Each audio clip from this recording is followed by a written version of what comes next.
Hello everyone, आज हम बात करने जा रहे हैं ओरिएंटल एरोमेटिक्स लिमिटेड की। क्योंकि आज इस कंपनी ने 13 फेब को यानी कि आज के दिन अपने Q3 के रिजल्ट डिक्लेयर कर दिए हैं। तो फिर चलिए देख लेते हैं इस कंपनी ने कैसा परफॉर्म किया है इस Q3 के पीरियड में। तो फिर चलिए नजर डालते हैं हम Q3 के रिजल्ट पे। तो उससे पहले हम देख लेते हैं यहाँ पे मार्केट कैप है 1356 करोड़ का और करंट प्राइस जो चल रहा है 402 रुपये का। और ये जो कंपनी है वो 45 के पी पे ट्रेड कर रही है और उसका बुक वैल्यू जो है वो 184 है, जो कि एक बहुत अच्छी बात है। क्योंकि बहुत सारी कंपनियां जो होती है स्मॉल कैप में, वो लगभग नेगेटिव बुक वैल्यू पे भी ट्रेड करती है। लेकिन इस कंपनी के पास अच्छे खासे एसेट्स है और तभी इसकी बुक वैल्यू जो है वो 184 रुपीज़ निकल के आ रही है।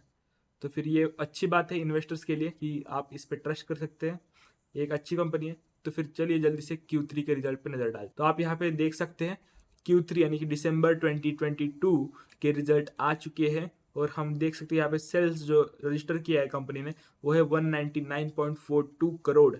यानी कि 199 करोड़ की जो सेल्स है वो इस बार आई है, जो कि घटी है पिछले क्वार्टर से। यानी कि पिछले क्वार्टर में जो थी 220 करोड़ थी, अभी 199 यानी लगभग हम 200 करोड़ इसे मान सकते हैं, लगभग 20 करोड़ की सेल्स यहाँ पे कम है। तो फिर अगर हम इसे ईयर ऑन ईयर कंपेयर करें यानी कि पिछले साल के सेम क्वार्टर से अगर हम कंपेयर करें तो सेल्स जो है तब भी घटी है, यानी 205 करोड़ से यहाँ पे 200 करोड़ तक आ चुकी है। मतलब 5 करोड़ से ईयर ऑन ईयर घटी है और 20 करोड़ से क्यू ऑन क्यू घटी है।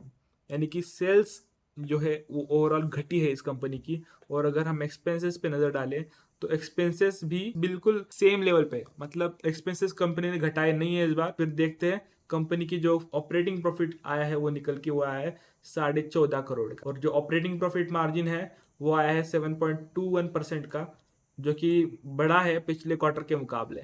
पिछले क्वार्टर में जो कि 6.5% तक था, वो अभी 7.2% हो चुका है प्रॉफिट मार्जिन। अगर हम नेट प्रॉफिट की बात कर ले तो फिर नेट प्रॉफिट जो है वो घटा है पिछले क्वार्टर से भी और पिछले ईयर के सेम क्वार्टर से भी, क्योंकि यहाँ पे कंपनी के ऊपर थोड़ा सा ज्यादा टैक्स लग गया है। यहाँ पे 29.62% का टैक्स कंपनी ने पे किया है। तो इस वजह से यहाँ पे 4.11 करोड़ का प्रॉफिट कंपनी के हाथ में आया है। इसका मतलब है जो ये जो प्रॉफिट है नेट प्रॉफिट वो ईयर ऑन ईयर भी घटा है, जो कि अगर हम कंपेयर करें पिछले ईयर के सेम क्वार्टर से जो कि था 8.34 करोड़ और हम पिछले क्वार्टर से कंपेयर करें जो कि था 6.50 करोड़। तो इस बार जो है सेल्स में भी थोड़ी गिरावट है और नेट प्रॉफिट में भी थोड़ी गिरावट है। लगभग जितनी भी कंपनी हम देखी अभी तक वो मोस्ट ऑफ द कंपनीज इस बार Q3 का रिजल्ट जो है वीक पेश कर रही है, क्योंकि बहुत ही केमिकल कंपनीज को थोड़ा बहुत लॉसेस और थोड़े बहुत जो प्रॉब्लम फेस करनी पड़ी है इस क्वार्टर में। इस वजह से इनके जो रिजल्ट है वो थोड़े इफेक्ट हुए हैं और यहाँ पे जो है नेट प्रॉफिट भी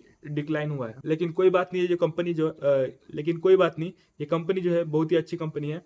और मुझे इस कंपनी की जो खास बात लगती है कि इस कंपनी में प्रमोटर का जो स्टेक है, अगर आप यहाँ पे देखें जो प्रमोटर का स्टेक है इस कंपनी में है वो है 75% का, जो कि एक बहुत ही अच्छी बात है। यहाँ पे FII का स्टेक जो है वो 0.13% का है और 0.76% का स्टेक जो है वो DI ओन करता है। यहाँ पे 24.92 पब्लिक के पास है और सबसे बड़ा यानी 74.17, लगभग 74% से ज्यादा का स्टेक जो है प्रमोटर के पास है। यानी प्रमोटर को अपनी कंपनी में पूरा कन्विक्शन है, एक भी शेयर कंपनी के प्रमोटर का गिरवी नहीं है यानी कि प्लेज नहीं है। तो फिर ये अच्छी बात है। कभी कभी कंपनी के क्वार्टर जो है वो अफेक्ट होते हैं और जो कि लगातार कोई भी कंपनी प्रॉफिट में ग्रोथ नहीं दिखा सकती। कभी कभी कंपनी के क्वार्टर जो अफेक्ट होते हैं तो फिर अगले क्वार्टर में कंपनी इस क्वार्टर से अगर बेटर परफॉर्म करती है तो मार्केट उसे अच्छा रेटिंग भी देता है। फिर बार के रिजल्ट को देख के हम बोल सकते हैं यहाँ पे कि जो रिजल्ट था वो ठीक से थोड़ा कम था, हम इसे ठीक भी मान सकते हैं। लेकिन जो एक्सपेक्टेशन थी मार्केट की थोड़ी सी अच्छी थी, क्योंकि ये स्पेशलिटी केमिकल कंपनी है। तो फिर अभी हमें इस कंपनी में गिरावट और देख सकती है। लगभग ये जो स्टॉक आया था 380 से प्राइस ऊपर आ चुका था इस स्टॉक का, लगभग 410 रुपए तक गया था, 410 415 तक गया था। लेकिन आज के दिन जो गिरावट हुई 2-3% की, वो फिर स्टॉक 402 रुपए पे आ चुका है। मार्केट क्लोज होने के बाद ये जो रिजल्ट आए हैं कंपनी के, तो ये इतने भी अच्छे नहीं है कि मार्केट को खुश कर सके। तो फिर कंपनी को जो मार्केट रेट है वो थोड़ा सा लोअर ले जाएगा, यानी कि 380 तक ले जाएगा, वहां पे कंसोलिडेट करेगा स्टॉक और फिर से बाउंस बैक करने की कोशिश करेगा। अगर इसने अपने 400 के सपोर्ट को ब्रेक कर दिया तो फिर हमें